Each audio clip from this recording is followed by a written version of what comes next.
don't believe in PowerPoint. It comfortably simplifies the world. But lists are okay, and I've made a list of 10 lessons I think the Bush administration, the fathers and the sons, learned from the Vietnam War. And then one very important lesson they did not learn. First, controlling the press is a good idea, though not always easy to achieve. It's okay, there's a seat here.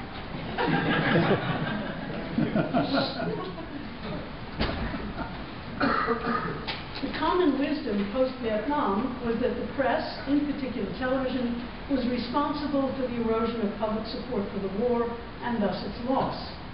Harping on this theme had the effect of making reporters wary, and it made successive administrations determined to limit access of the press to the action.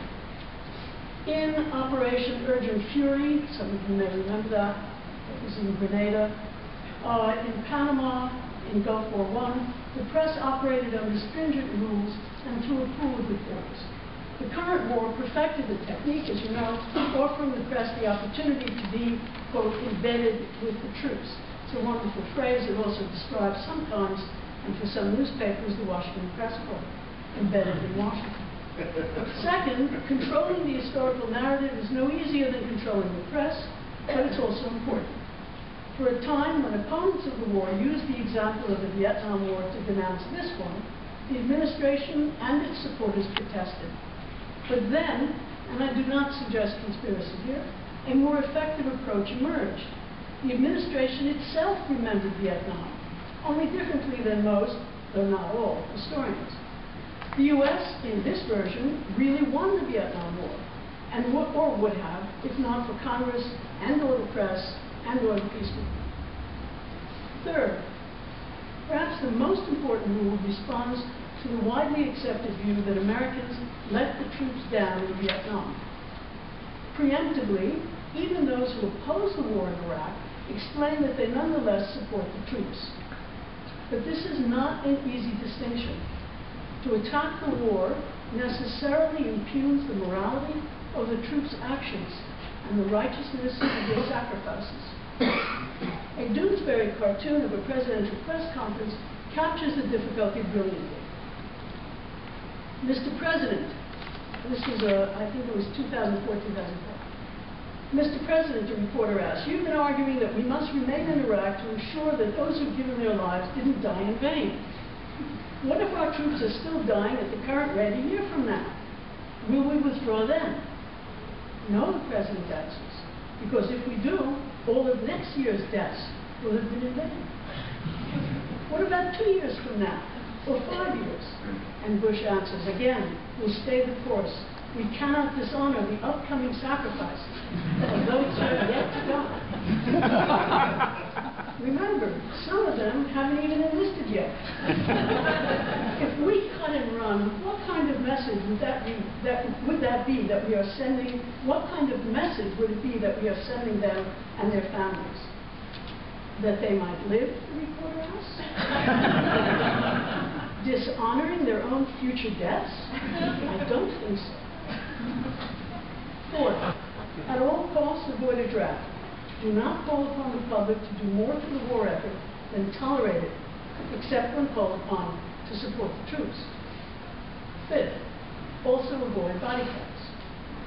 Sixth, when atrocities are uncovered, direct attention firmly down the ranks to the inevitable bad apples.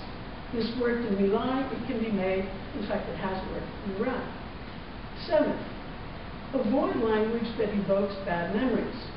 An increase in the number of troops is a surge, not an escalation. The withdrawal of that increase counts as a drawdown of troops.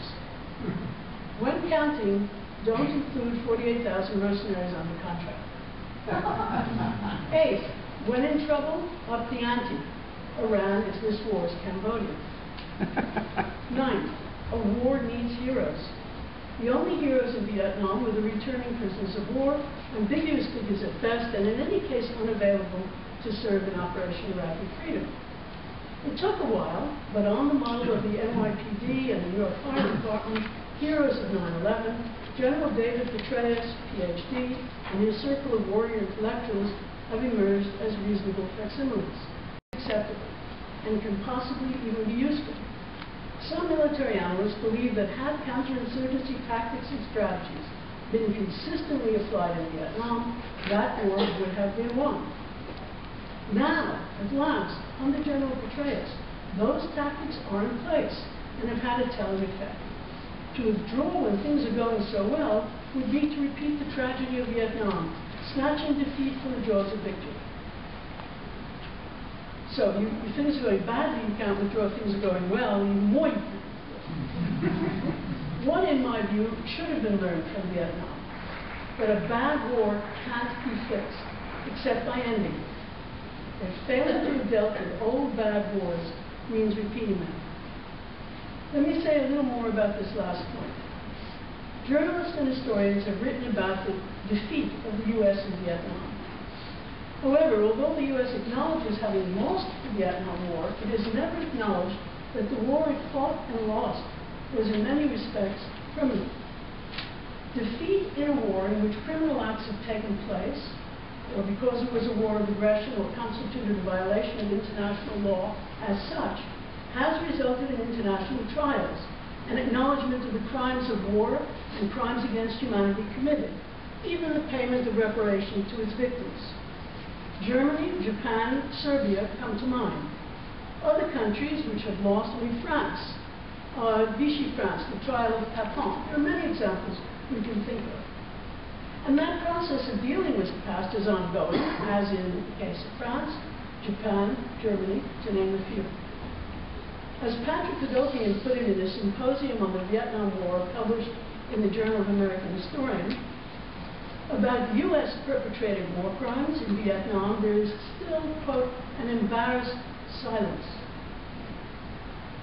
end quote.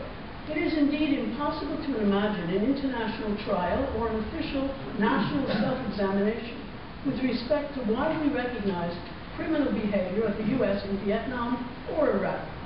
Although the town of Brattleboro, Vermont, I'm pleased to say, may soon get to vote on whether to declare Bush and Cheney war criminals who can be arrested and prosecuted should they ever step foot there.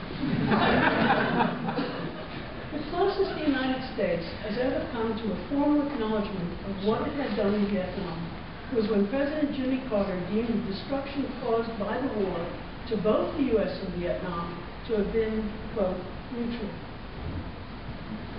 The United States believes itself to be, and I think this is what Bruce has been saying and Longfellow and some of the register, believes itself to be, by definition, incapable of waging an aggressive war or committing war crimes or crimes against humanity that would require an international trial. When the evidence that these things have occurred is overwhelming, understanding has nowhere to go but the exception. This low-level guard, that misunderstood order, these soldiers grieving for comrades and under great stress. Surprisingly, even open debate about the abrogation of the Geneva Convention on the Treatment of Prisoners does not move the discussion beyond the particular. Yet torture, as an instrument of counter-terror, has a known history in the United States. Those complaining that the military in Iraq has failed to learn the lessons of counterinsurgency note that some lessons have been fully learned. Techniques of torture, assassination, and the use of indigenous death squads developed by the CIA in Vietnam and widely disseminated since. And here I recommend to you a very fine book and several essays by Al McCoy.